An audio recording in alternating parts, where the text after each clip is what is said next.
কর্মীদের কাছে তৃণমূল সুপ্রিমো মমতা ব্যানার্জির নামটাই যথেষ্ট। এদিন তা বুঝিয়ে দিলেন শ্রীপুর বলাগড় গ্রাম পঞ্চায়েতের তৃণমূল কর্মীরা। পুজোর শেষে একে অপরের প্রতি শুভেচ্ছা বিনিময় বাংলা তথা বাঙালির চিরাচরিত রীতি।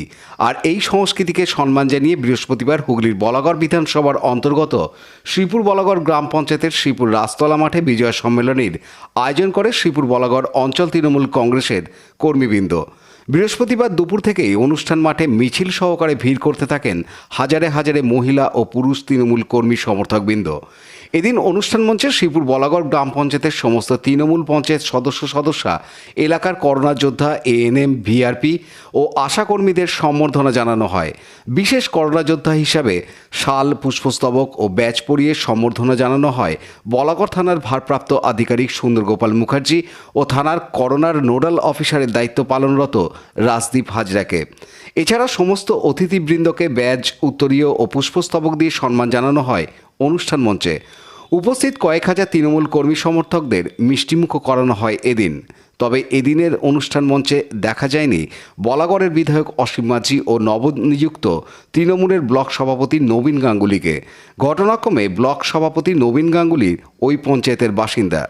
এদিনের অনুষ্ঠান মঞ্চে এলাকার তৃণমূল কর্মী সমর্থক ও এলাকাবাসীকে বিজয়ের শুভেচ্ছা জানাতে উপস্থিত ছিলেন রাজ্য যুব তৃণমূল কংগ্রেসের সহসভাপতি ও হুগলি জেলা পরিষদের স্বাস্থ্য কর্মাধ্যক্ষ শান্তনু ব্যানার্জি, রাজ্য কিষাণ ক্ষেত মজদুর তৃণমূল কংগ্রেসের সহসভাপতি তরুণ সেন, বলাগড় ব্লকের তৃণমূলের প্রাক্তন সভাপতি শ্যামাপ্রসাদ রায় ব্যানার্জি, হুগলি জেলা পরিষদের সদস্য সঞ্জয় দাস, জেলা পরিষদ সদস্যা পূজা ধর কর্মকার, প্রাক্তন ব্লক সভাপতি শিশির রায়, বলাগড় পঞ্চায়েত সমিতির সভাপতি পায়েল পাল, শ্রীপুর বলাগড় অঞ্চল তৃণমূল কংগ্রেস সভাপতি স্বপন ব্যানার্জি, বলাগড় ব্লকের যুব তৃণমূল সভাপতি রাহুল ঘোষ, জয়হিন্দ বাহিনীর ব্লক সভাপতি সন্তু ঘোষ, অঞ্চল যুব সভাপতি সমিত রায় সহ অন্যান্য তৃণমূল নেতৃবৃন্দ। এদিনের সভায় বিজেপির বিরুদ্ধে স্বভাবসিদ্ধ ভঙ্গিমায় সাজালো বক্তব্য রাখেন প্রাক্তন ব্লক সভাপতি শ্যামাপ্রসাদ রায় ব্যানার্জি ও রাজ্য যুব তৃণমূল কংগ্রেসের সহসভাপতি শান্তনু ব্যানার্জি।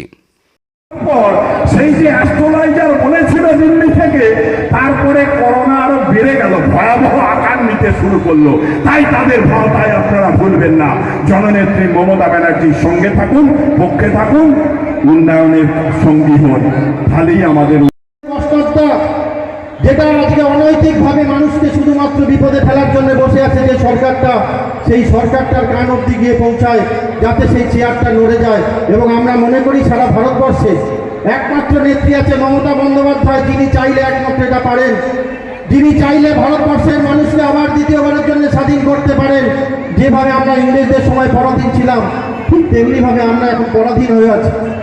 আজকে বাংলার মানুষ যেভাবে ভালো আছে আপনারা জানেন, এই করোনা পরিস্থিতির মধ্যেও, আজকে এই করোনা পরিস্থিতির মধ্যে যেখানে বিভিন্ন রাজ্যে তারা সরকারি কর্মচারীদের মাইনে দিতে বন্ধ করে দিচ্ছে, প্রায় বিভিন্ন প্রকল্প বন্ধ করে দিচ্ছে, সেখানে মমতা বন্দ্যোপাধ্যায় তার প্রত্যেকটা সরকারি কর্মচারী থেকে শুরু করে আজকে এখানে আমার স্বনির্ভর গোষ্ঠীর মহিলারা বসে আছে, আমার মা বোনেরা বসে আছে, ভিআরপি, ভিসিটি থেকে শুরু করে আশাকর্মী থেকে শুরু করে প্রত্যেকটা মানুষের মুখে অন্ন তুলে দেওয়ার দায়িত্ব মমতা বন্দ্যোপাধ্যায় পালন করে যাচ্ছেন।